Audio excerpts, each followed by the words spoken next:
Reading with your kids. Hola, ni hao, konnichiwa, assalamu alaikum, shalom, mahaba, moni muli wanji, namaste, jambo, bienvenidos. Hi, my name is Jedley, and this is the Reading with Your Kids podcast, an iHeartRadio Best Kids and Family Podcast Award nominee. We are coming to you from the beautiful neighborhood of Reedville in the southwest corner of Boston, Massachusetts. Thank you so very much for joining us in our mission to help families grow closer through reading. Please be sure to subscribe to the show on the iHeartRadio app or wherever you find your podcast. We have two amazing guests from New York City joining us today. Sharice Rascoe will be here to celebrate Shaina's World, My Family, and Autism. And Elyssa Nicole Trust will be here to celebrate Daisy Moves to America. Hey, before we invite our guests back into the studio, I'm really excited to welcome back Elyssa Brown, my co-host for Protecting the Planet with Your Kids. Hey, Elyssa, how are you? I am wonderful. Thank you so much for asking. How are you? Oh, fantastic. I'm so excited. The response for our new series of special episodes has been so fantastic. People just love this series. Yeah, I mean, it has been such a wonderful experience getting to learn and getting to have such fun activities with our whole community. It really is fun. I mean, we are letting parents know how they can X-ray worms and kind of create beautiful art on their property that encourages people to save the planet, play board games together that teaches them all sorts of fantastic fun facts. It's a blast. Yeah, and I think that we're having such important conversations together, too. We're empowering kids. We're empowering parents. There is just so much fun going on. And that's one of the things I love, the way that you've structured these episodes. It's climate change can be a really scary thing, and we don't want to scare our kids. And the guests that we've had come on, they're giving us great fun facts, but they're also helping us understand how we can speak with our kids about this without scaring them. Exactly.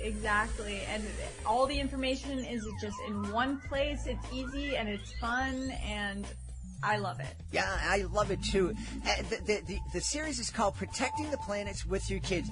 We have a great page on our website, but you can go right directly to that page by typing in protectingtheplanetwithyourkids.com. How cool is that? Amazing. I'm so happy. Oh, don't miss the next episode. It's coming up Thursdays here in April and May. It's Protecting the Planet with Your Kids, and I'll be there along with my co-host, Elyssa Brown. Hey, Elyssa, thanks so much. Yep, can't wait to see you all there.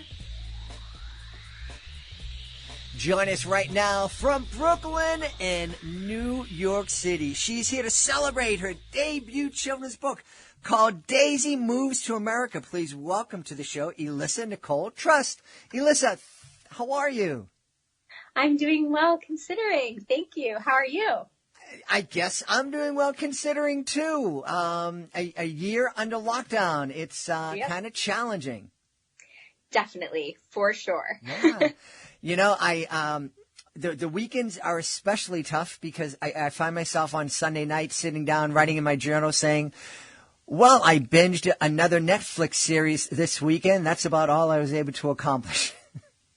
I can very much relate to that.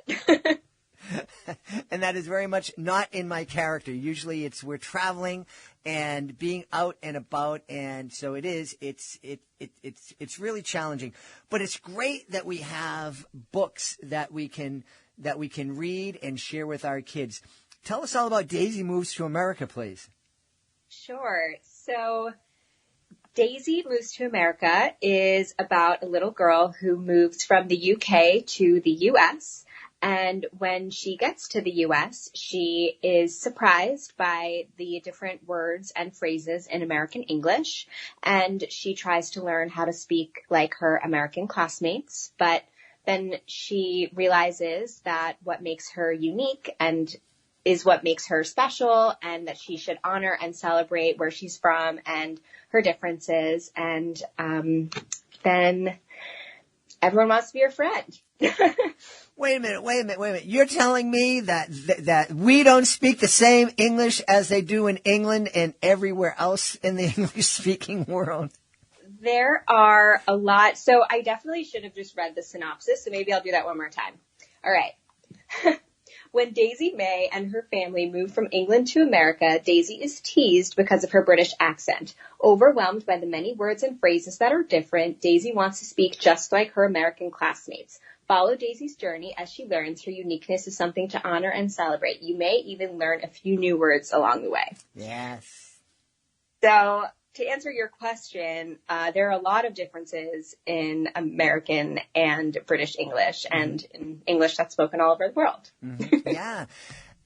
And I'll be honest with you, probably because I'm here in Boston, and we do have, it's a very diverse city, and we've had access for a long time to British movies and television here in Boston. And of course, we have lots of folks from Britain and different parts of the world who study here. So I was, very much familiar with a lot of the British words that you're probably introducing in the book. What I was surprised at, and it was a few years ago, I was with a group of educators out in the Midwest, and we were joined by some educators from Britain, and my American colleagues had no idea what they were talking about. And I'm like, you didn't know a flat was an apartment, a lift was an elevator? Wait, how did you not know that? Yeah, I actually shockingly don't feel the same way because I'm from New York. Mm-hmm. and I've been living in New York City for a long time. And it's also a really diverse place, and I know a lot of British people. But I have a good friend named Hannah Talbot, and she is actually going to be recording the audiobook of Daisy Moves to America. And she's originally from Australia, but she grew up in the UK. And she was saying words and phrases all the time that I had never heard of. And that's kind of what inspired me to write the book, just thinking about her and her journey. And as I wrote the book, I learned that there were so many more words and phrases that I had never heard of before. And spellings. And spellings, yes. That pesky U pops up in color and neighbor, and what's going on here? Yep, favorite. So this is how I definitely appreciate the inspiration, having a friend and finding yourself, and I'm imagining it must have been a lot of fun for you, putting yourself in Daisy's place and imagining you came here to the United States and were using all these words and making all these friends who were different, even though you thought you were speaking the same language. There were all these different phrases and whatnot. Yeah, it was definitely fun putting myself in Daisy's shoes. I think that even though this book is specifically about Daisy's struggles with language, I think that it's actually a pretty universal story in that, children move. A lot of times children need to move in their lifetime. Everybody will probably move at least once or twice in their lifetime, maybe more. And it's a really difficult change. And I moved as a young child, and I actually only moved 10 minutes away, but ended up in a different school district. And that was a really challenging adjustment for me. And so I think that even though I can't relate to emigrating to a different country or being in a place where I don't know the language, or I don't know some of the language, although I have been abroad and I've lived abroad a little bit, so it's not entirely accurate. But, I do think that I could relate to Daisy more than I initially set out to. Mm-hmm, mm-hmm. How was this process for you? Was it, did writing the children's book come naturally to you? Was it a struggle? Well, it has been both, I would say. I think mostly it's been a struggle, but once I decided to do it, it was easy. So I actually had the idea for the book back in 2015 when I was in the car with my friend Hannah, and she said we needed petrol. And I didn't have children's books on the mind at that point, but I did take a children's literature course in college, and the final project of that class was to write a children's book. So I always knew that I would write one at some point. Mm-hmm. But that idea came to me so long ago. Then back in 2019, I said, I think I want to make that a priority. I think I want to finish this book and try to get it out there in some way. And because I am also an actor and a playwright and a screenwriter, it always sort of was on the back burner, even at that time when I had said, this is what I'm going to focus on. I'm going to do it. I still didn't fully do it. Then during the COVID-19 pandemic, I am a part of a community of a bunch of New York-based theater actors, who now our industry has been shut down for now almost a year. And some of them were asking about writing children's books. And so I said, I know a little bit about that, and ended up doing a free workshop for them. And part of it was I felt like a bit of an imposter teaching how to write children's books when I had never actually released mine. But I also was starting to remember how much I loved children's literature and how important this was to me. And so finally, that was the time when I was like, I'm doing it. I'm getting it out into the world. Daisy Moves to America is going to come out this year. So here we are. Here we are, and it is out. Hey, one of the things that you said that kind of surprised me was that your friend from England is going to be recording the audio version of Daisy Moves to America.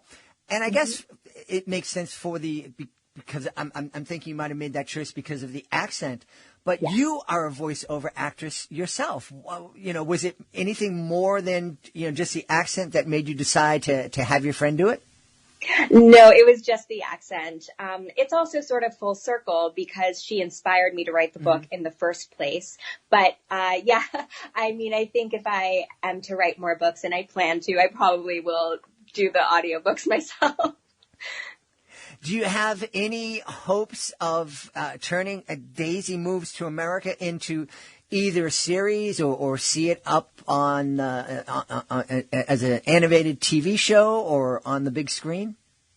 I would absolutely love that. One of the things that has been at the back of my mind is making a Daisy Moves to America musical. And a friend of mine recently just said that he kind of has always wanted to write children's musicals, and maybe we could have some sort of a collaboration because I don't write music and lyrics. So yeah, I'm very open to the future of Daisy Moves to America for sure. So you mentioned that we're going to learn some new words. What are some of the words that we're going to learn while we're reading Daisy Moves to America with our kids? Ooh, well, I did not know that I hope I pronounced this right, that a courgette or courgette is a zucchini. That was news to me. Candy floss is cotton candy. A fringe for bangs. Let's see. Aubergine, eggplant. Trainers, sneakers is one that probably a lot of people know. Lift for elevator might be one people know. Skipping rope is a jump rope. Jumper is a sweater. Chips are French fries. I remember when I learned that from Hannah. The bin is the trash can. The trolley is a shopping cart. So those are some of them. I won't give them all away. Yeah. Really neat. I think, I'm sitting here imagining some great conversations that families could have as they're reading this book. And I actually think that they could have a number of different conversations. What kind of conversations do you imagine families having as they're reading Daisy Moves to America together? Well, I think that one of the things that the book does is it encourages acceptance. So this book encourages children to be accepting of themselves, as Daisy needs to learn to accept herself, but also others. Children, I think, will be able to speak with their parents about accepting those who are different from them. And that could be different for so many different reasons. Maybe they're from a different country like Daisy, but maybe it's because of their race or their religion or something else. Also, in that vein, the book promotes self-love. So in this book, Daisy learns that her uniqueness is something to honor and celebrate. And I think that parents can speak with their children about seeing their differences as assets. I know that for me as a child, I always thought that the things that were different about me were a bad thing. And so I think that conversations around how your uniqueness is a great thing is really important. I also really think that adapting to change is a huge conversation that people can have around this book. You know, Daisy and her brother Billy emigrate to the U.S. as young children, and so they need to learn how to adapt to their circumstances and their new home. And this whole year has been about adapting to change and changing circumstances, and that, you know, you can't really ever foresee exactly what the future will be like. And so I think that talking about adapting to change is another conversation starter. Yeah. I love that, you know, in adapting and having empathy for people who are moving in and coming into a new situation. You know, I grew up in the city in a very tight neighborhood, and you were mentioning moving 10 miles away when you were younger. If someone moved 2 blocks into our neighborhood, they could be made to feel like an outsider for years, and it was a terrible thing as I look back on it now. But we're in a much more mobile society right now, and people are moving a lot more. And I think it's great that we have Daisy Moves to America to help families have that conversation, not only when they're moving, but having it so that if there is somebody new in a classroom, to encourage our kids to reach out and to welcome somebody that's new, and to really be that person that throws open the welcome mat. Absolutely, definitely. I think that is so important. And, you know, Daisy didn't have anybody in her class that was welcoming and who wanted to be her friend. Everybody was correcting her and telling her, you know, you're saying your words wrong and all of that. And so I think that this book absolutely would encourage children to be that child, to say, hey, welcome, and I'm glad you're here, you know, and want to learn about them. Yeah. Hey, one thing I want to touch on is you mentioned earlier on that you're part of a collective of artists who have lost their entire ways of making a living. Actors, the theater, live theater has been gone for over a year. I felt it. My primary job is going around the country and presenting educational magic shows at schools, and that's gone. I'm in a little bit different situation. My kids are grown. We have savings. My wife is a teacher. So, I miss it, but I have the podcast. We're getting by. There are a lot of young people all over the country, but especially in places like New York and Los Angeles, who have this dream, and they've been working really hard to make that dream come true, and it's been taken away from them. And the jobs that they used to have to kind of fall back on, being the waitress or the waiter or the server in a restaurant, those jobs are also snatched away. Can you help our listeners kind of understand a little bit on a little bit deeper level, just the kind of pain the folks in your community have suffered this past year? Thank you for asking that. It has been really devastating, specifically for the theater community, who have lost everything. And I don't want to get political on here, but, there have been a lot of disappointments over the last several months. I don't mean with the new, just, how things were handled, specifically within the theater community. And so I think that, in addition to this being a big financial thing for a lot of people where they have literally lost their livelihood, being a performing artist is a huge part of people's identities.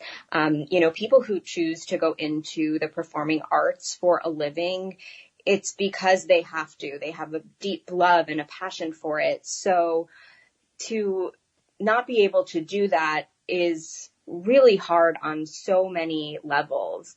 And I think that a lot of people have had to pivot in many ways. And it's tough because, again, like there are so many issues of identity, people feeling like they're not qualified to do anything else, even though I think that artists have so many gifts that could actually be really beneficial in other industries. But people maybe feeling imposter syndrome and feeling like they can't, or not knowing how to format a resume or do a LinkedIn profile, or, are afraid to apply for jobs, or afraid they might not be accepted into a job because they're also an artist. So, everybody's situation is different. I have a lot of friends that have moved back home, to their hometowns, or moved back with their parents. A lot of married friends that have roommates, or where they're a married couple living with their families. I know some people who have completely switched industries, for the time being. I know people who switched industries and are not planning to come back. I know people who have gotten sort of a side hustle or tried a parallel career. Everyone is sort of doing their best to get through it. And, but I think that the damage will be long lasting. And, I don't think that the theater community is going, or the theater industry is going to look the same as it did before. And for many reasons, it's probably a good thing. But it has been, sometimes when I think about it, I think about how we're coming up on a year. I just can't wrap my mind around it. Like, it really is so unbelievable. And it's so unbelievable this has gone on for this long. Yeah. And anybody out there that's listening, I know there's a lot of stereotypes around artists being flighty and flaky and all this other stuff. And sure, there are a lot of big names out there that engage in behaviors that kind of, back up those stereotypes. But for the most part, artists are incredibly disciplined human beings. They have a job to do. They work really, really hard. There's one of the expressions, my daughter's in the music industry, and one of the things we both live by is if you show up for work on time, you're actually late. So if there's somebody coming to you from the arts, from music, the other thing is artists, musicians, techs, they have to work together as a team. And that is one of the, I've talked to titans of industry, for different podcasts, and this is one thing that they have said is we can teach people how to do the job. We can't teach them how to get along and work as a team. And, if there's an artist out there that's coming to you looking for a job, give them a look, give them a chance, because they have the discipline, they have the teamwork, and I think you're going to be very happy that you gave them a shot. Oh, definitely. Yes. Thank you for saying that. I think that artists are, they do need to learn how to collaborate and work together, like you said.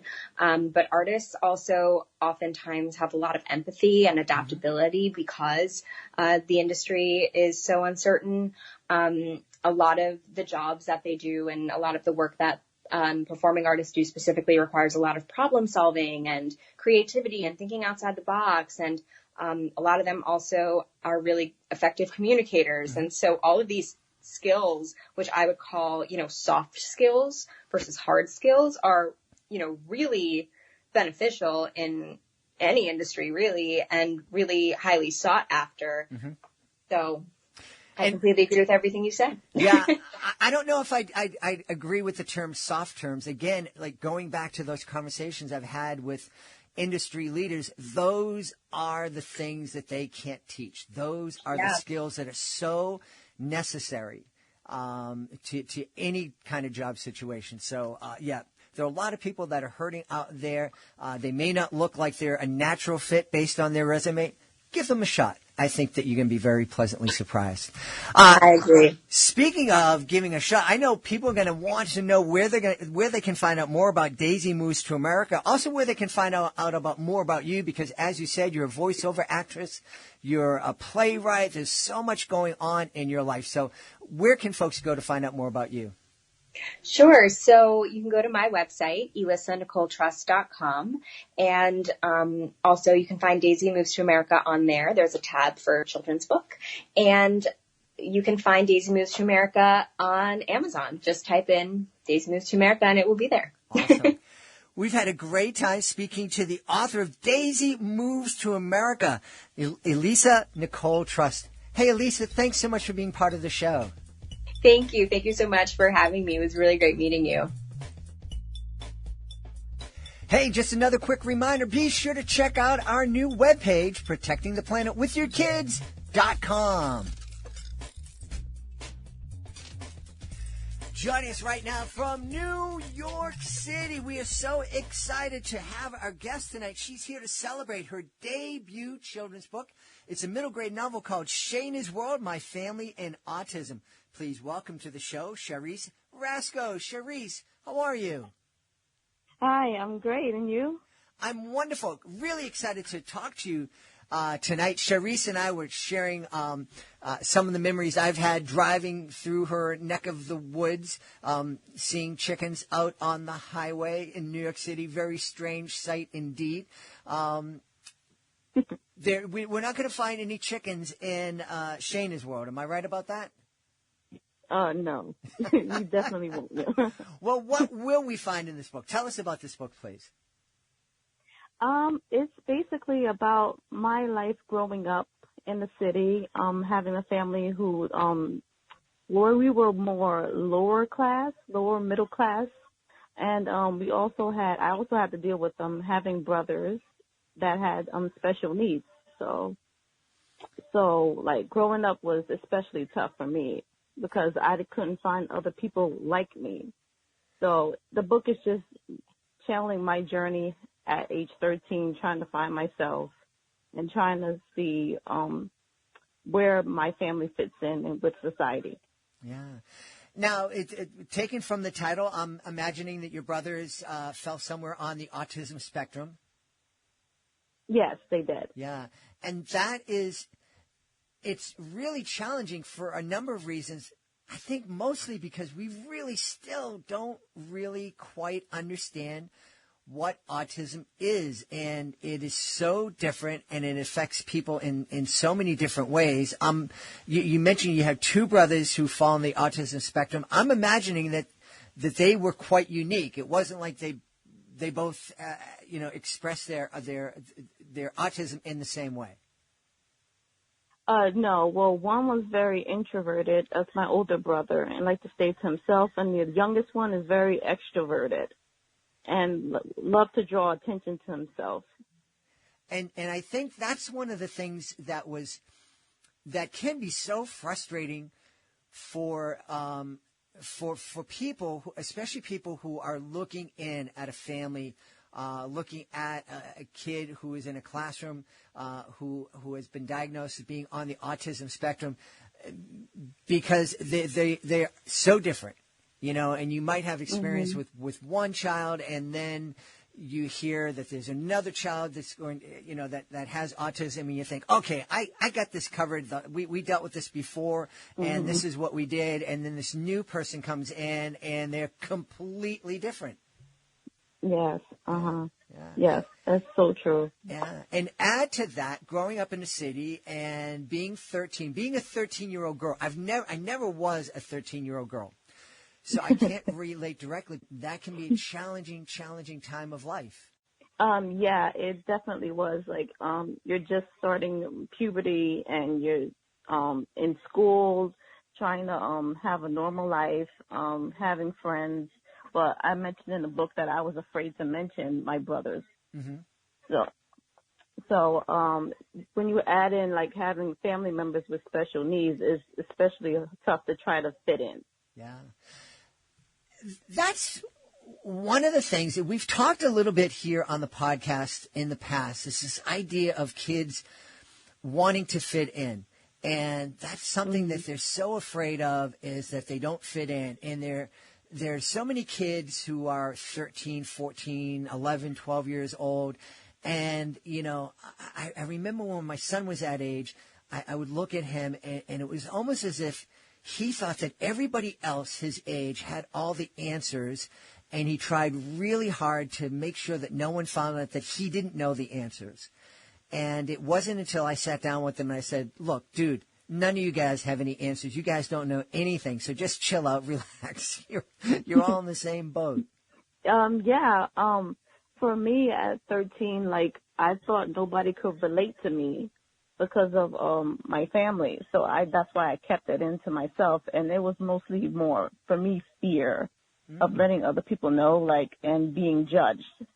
So, and like, I guess in a way I was trying to, like, protect myself and my family by hiding it and keeping it a secret. But it actually, it really didn't help much because I had nobody to talk to about it other than my parents. So.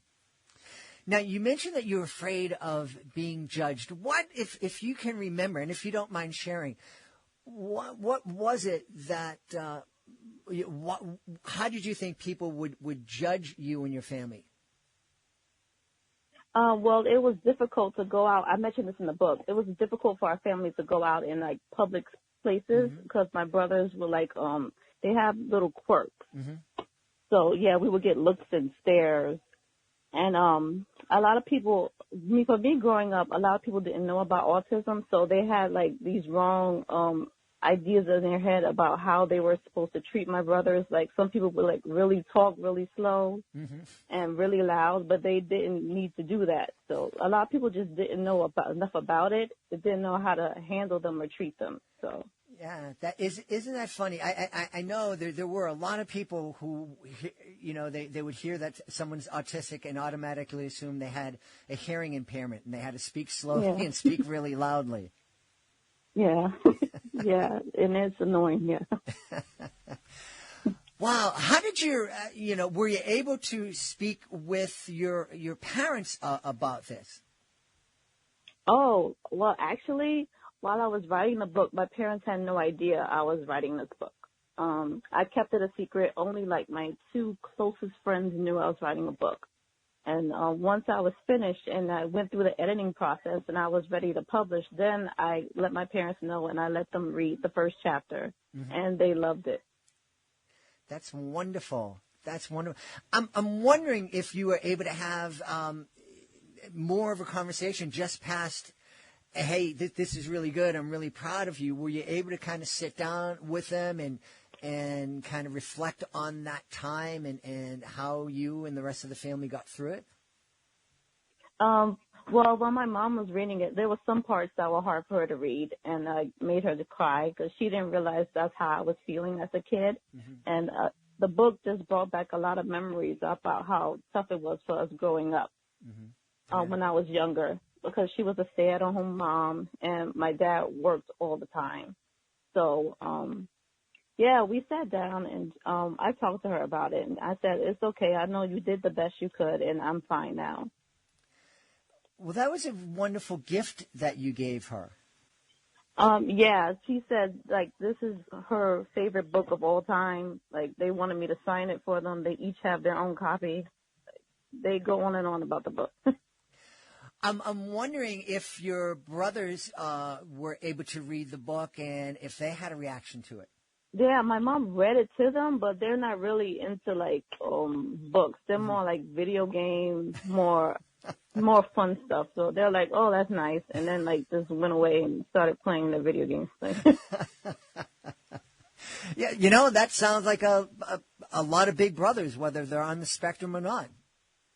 Yeah. Yeah.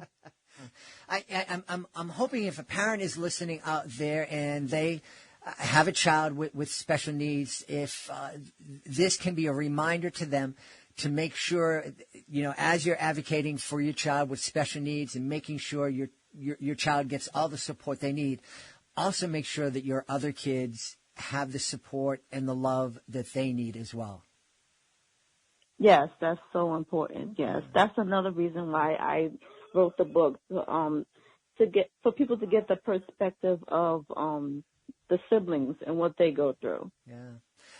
Now that Shaina's World, My Family and Autism has been out there, it's obviously very autobiographical.